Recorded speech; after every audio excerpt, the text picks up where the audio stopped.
کاش کوئی ایسی بری شے بھی نہیں ہے، مگر ہم کاش کب کب کیسے کہتے ہیں۔ کچھ گزرے لمحات جب ہمارے مطابق نہ گزرے ہوں، اور کچھ آنے والے لمحات جو ڈر ہو کہ ہمارے مطابق نہ بیتیں گے یا نہ گزرنے چاہیے۔ اگر ہم میں طاقت ہوتی یا تو گزرے وقت کو تھامنے کی یا دہرانے کی، تو یہ وہ طاقت ہے کہ ہم ہر کام خود کے مطابق ہی ہونے دیتے۔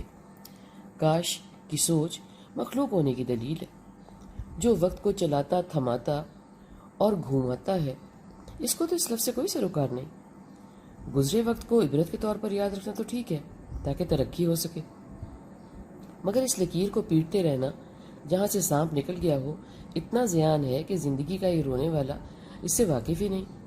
وہ ایسے کہ ایک تو گزرا وقت ہاتھ نہیں آنا، اور دوجے جو ہاتھ میں وقت ہے وہ بھی گزرتے وقت کے گڑھے میں چلا گیا اور جا رہا ہے۔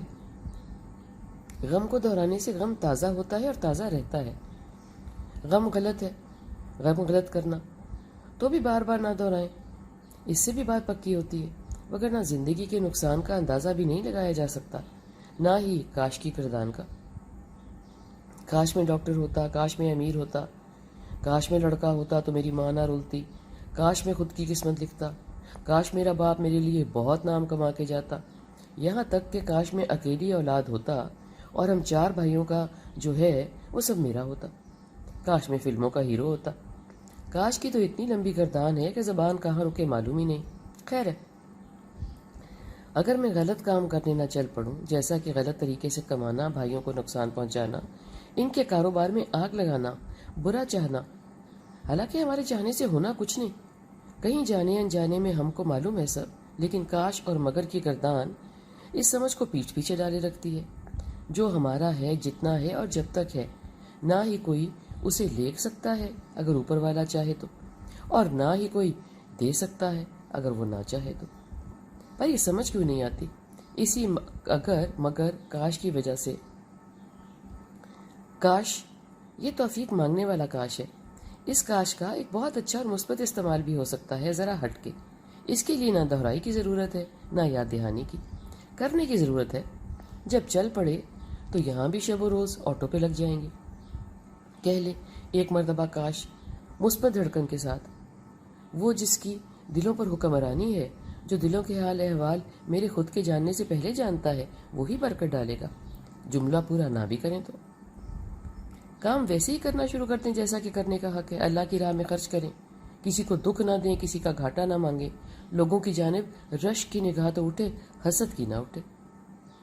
دل و دماغ کو باور کرا کے رکھیں کہ میری قسمت اور کوشش کا کوئی نہیں چھین سکتا۔ اللہ نے نظام ہی ایسا بنایا ہے نا، کل کائنات کا، دنیا کا، میرے اندر کا، میرے باہر کا۔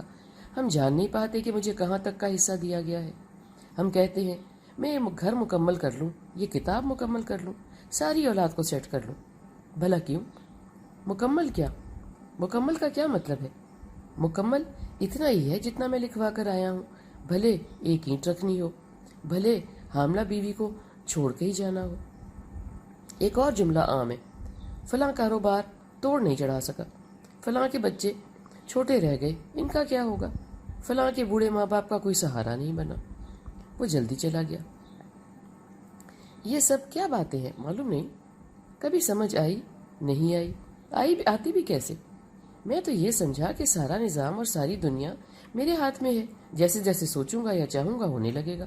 میں تو بھول ہی گیا کہ کرنا اور پورا کرنا کسی اور کے ہاتھ میں ہے، اسی کے ہاتھ میں ہے جو مالک، خالق اور قادر ہے۔ میں سب اللہ کے لیے کروں تو بھلے زیادہ نہ ہی کر پاؤں، سچے دل سے ڈٹا رہوں تو کہوں کاش میں جنت میں چلا جاؤں، مگر کیسے؟